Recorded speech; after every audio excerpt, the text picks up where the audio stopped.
Est-ce que vous connaissez ce gars qui a passé toute sa vie à tenter de prouver que les grands récits d'Homère, comme l'Iliade et l'Odyssée, étaient basés sur des faits réels? Voici Heinrich Schliemann. Né en 1822 en Allemagne, Schliemann devient d'abord un riche homme d'affaires, mais depuis tout gamin, il est fasciné par les histoires d'Homère. L'Iliade, qui raconte la célèbre guerre de Troie, et l'Odyssée, qui suit le périple d'Ulysse, roi d'Ithaque, essayant de rentrer chez lui malgré les nombreuses embûches tendues par Poséidon. Schliemann, maintenant plein aux as, décide un jour de tout abandonner pour partir sur les traces de ces récits légendaires. En 1870, il lance des fouilles à Hisarlik en Turquie sur ce qu'il pense être le site de la mythique cité de Troie. Et bingo, en 1873, il découvre un tas d'objets précieux qu'il attribue au trésor de Priam, le fameux roi troyen. Bon, même si aujourd'hui, on pense que ces objets sont en fait beaucoup plus anciens. En 1876, autre succès retentissant. À Mycène, il découvre des tombes royales et un masque mortuaire en or, qu'il attribue à Agamemnon, le roi légendaire de l'Iliade. Mais là aussi, les experts vont rapidement douter de cette interprétation. De toute façon, Schliemann est largement critiqué pour ses méthodes puisqu'il faisait à peu près n'importe quoi. Il creusait des tranchées n'importe où, ce qui a détruit des couches archéologiques. Il faisait aussi porter des bijoux antiques à sa femme pour la prendre en photo. Bref,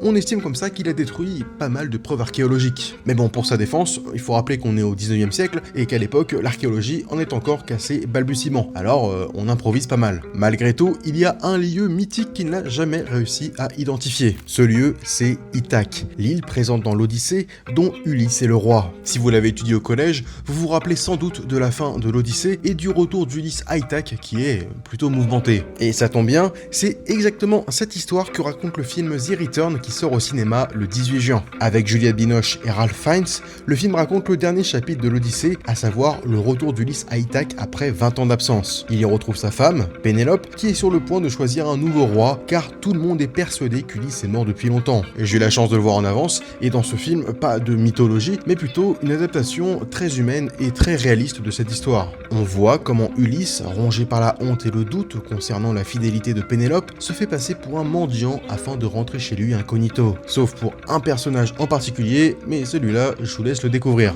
Le film se concentre donc sur toute la tension psychologique des retrouvailles entre Ulysse et Pénélope et leur fils Télémaque. Et ce qui m'a beaucoup intéressé dans ce film, c'est comment des thèmes vieux de 3000 ans, comme l'attente, le doute, l'amour ou la douleur, résonnent encore puissamment aujourd'hui. Et ça, c'est clairement l'une des forces des récits d'Homère. Bref, The Return, ça sort le 18 juin au cinéma.